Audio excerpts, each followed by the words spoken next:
Kaelo was a boy with a voice that could touch the hearts of everyone who heard it. He lived in Kijani village, where the air was sweet with the scent of blooming flowers and the trees were tall and green.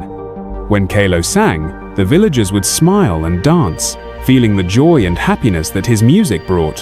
His songs were like a gentle breeze on a good day, soothing the soul and lifting the heart. The villagers loved Kaelo's talent and gave him a special name, the boy with the voice of the sky. As Kaelo continued to sing, his voice became more powerful and expressive, filling the hearts of the villagers with wonder and awe. They would gather around him, listening with rapt attention, and feel the magic of his music. Kaelo's singing was like a bridge that connected the villagers to the natural world, and they felt grateful for the gift of music that he shared with them. Kaelo's smile had once been a reflection of his pure heart, but as the praise of the villagers grew louder, it began to hide a growing sense of pride. "I just listen," he would say. "The world sings first, and I sing back." But the constant adoration started to consume him, and he began to believe he was the source of the music, not just a vessel. He became selective about when and for whom he sang, demanding praise and payment for his performances. His humility faded, replaced by an air of superiority. He stopped greeting the elders with respect, and his arrogance became a barrier between him and the community. On the day of the festival of the first harvest, the villagers gathered under the ancient baobab tree, expecting Kyalo to sing the sacred song of gratitude. But as he stepped forward, his confidence turned to embarrassment. His voice, once so powerful and pure, failed him. He opened his mouth, but no sound came out. The crowd waited in stunned silence, and Kaelo's face burned with shame. He tried to force the words, but his voice remained silent. The whispers and laughter of the crowd were a harsh reminder that his arrogance had consequences. With his pride wounded, Kaelo fled the scene, leaving behind the expectation of greatness. The weight of his failure crushed Kaelo, driving him to flee the village and seek solace in the wilderness. He ran past the river, past the fields, into the deep forest, where he collapsed beneath a small shrub tree. The silence within him was a palpable force, a storm that raged louder than any external tempest. For 7 days, he remained hidden, unable to face the world. On the 8th day, he found his way to the hut of Elder Nala, a wise and compassionate woman. Renowned for her insight, she seemed to see right through to Kaelo's soul. She offered him solace, providing water and rest, before posing a piercing question: "When did you stop listening?" Kaelo's head bowed in shame, unable to meet her gaze. Elder Nala's words cut deep, revealing the root of his struggle. She placed a single cowrie shell in his palm, instructing him to journey to the echoing caves beyond Mount Zuba. "Speak no word until you return," she counseled. "There, perhaps the silence will teach you." Kaelo obeyed, embarking on a transformative journey. He traversed treacherous paths, slept in trees to avoid predators, and quenched his thirst from leaves. Upon reaching the caves, he felt the air shift, thick with an otherworldly energy. The darkness was alive, echoing every step, every heartbeat.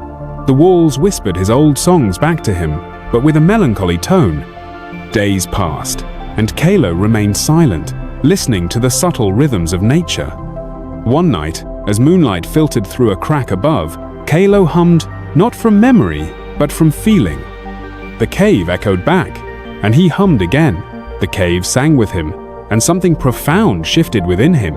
He realized he was not the source of the music, but a vessel for something greater. Upon his return to Kijani, Kaelo's demeanor had changed. He no longer sought the stage, instead choosing to sit with the children and teach them to hear the wind. He assisted the elders with their daily tasks and sang only when invited. And when he sang, the village wept, not just for the beauty of his voice, but for the humility that had been restored. Kaelo's journey had transformed him, and he became known not just as the boy with the voice of the sky, but as the boy who listened. Kaelo returned to Kijani just as the rainy season began. The sky was a palette of rolling grey clouds, and the earth breathed with the smell of fresh water and rebirth. But Kyalo felt none of the joy he used to feel in this season. Though his voice had returned, something inside him had changed. He spoke softly now. He laughed less. He played only when asked. His once fiery spirit now moved with measured calm, like a man who had seen the edge of silence and returned. He shared little about what had happened in the Echoing Caves. The villagers, out of respect and awe, did not press him.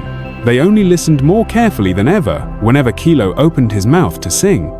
And when he did, the air would still, the wind would hush, and even the distant animals would quiet. It was as if the world itself bowed to the voice that had traveled far into silence and returned with something sacred. But one evening, during the annual Festival of Drums, something curious happened. As Kaelo strummed his kora and let his voice carry a song about the spirits of rain, a soft, high voice joined his from the edge of the circle. It was a girl's voice, fragile, like a bird song at dawn, yet strong enough to hold its place beside Kaelo's own. Heads turned. It was Niana, a quiet girl no one had noticed much before. She was the daughter of a weaver and often spent her days helping her mother dye fabrics under the sun.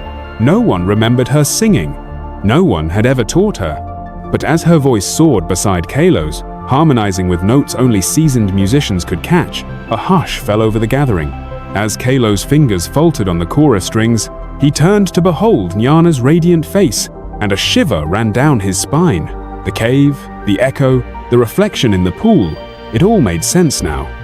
The visions hadn't been just about the past, they were a glimpse of the future. Niana's voice was a revelation, pure and untainted by the pride that had once driven Kaelo's own singing. After the performance, he approached her, his heart a mix of emotions. "Where did you learn to sing like that?" Niana's response was simple. "The voice came to me in a dream."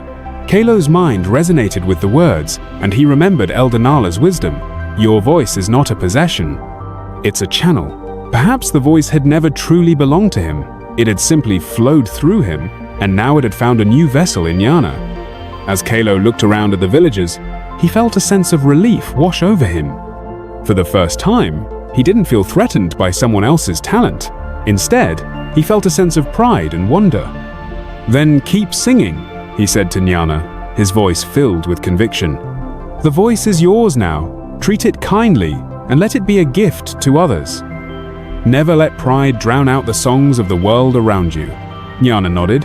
She has found a call, her purpose. And so, her voice became an integral part of Kijani's life, singing at various occasions and bringing joy to all who heard her. The villagers would gather around her, mesmerized by the beauty of her voice, and Kaelo would watch with a sense of pride, knowing that he had played a part in her journey. As the years passed, Niana's voice continued to grow, and she became a beloved member of the community.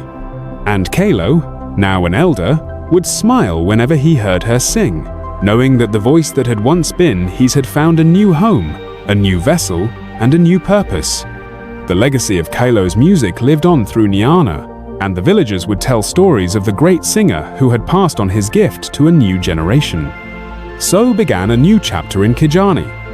Niana's voice brought new life to old songs. She sang at dawn to awaken the fields and at dusk to lull the goats to sleep. She sang when babies cried and when elders passed. And Kaelo, now a humble mentor, guided her gently, helping her hear not only the notes but the silences between them. Years passed, and Kaelo aged. His hands, once nimble across the kora strings, grew stiff, but his heart was full. His music, once fueled by ego, now echoed in the voice of a girl who had never known pride, only wonder. On the day Kaelo finally closed his eyes for the last time, the villagers gathered in the circle under the acacia tree. Niana sang for him, her voice trembling with sorrow and light. And as she reached the final note of his favorite song, a soft wind blew through Kijani, stirring the leaves, lifting the dust, and carrying the note high, so high, it seemed to vanish into the sky itself. As Niana's voice reached the final note, the villagers swore they heard another voice, faint but clear, singing in perfect harmony with hers. It was Kaelo's voice. Now free from the constraints of his physical form, his spirit merged with the land, his voice becoming one with the wind, the earth, and the very essence of Kijani. The sound was hauntingly beautiful, a reminder of the power of music to touch the heart and soul. And as the villagers listened, they felt a sense of awe and reverence, knowing that Kaelo's legacy lived on, not just in Niana's voice, but in the very fabric of their community. The true echo of Kijani was not just a sound, but a sense of connection, a sense of unity, and a sense of shared experience that would continue to inspire and uplift generations to come.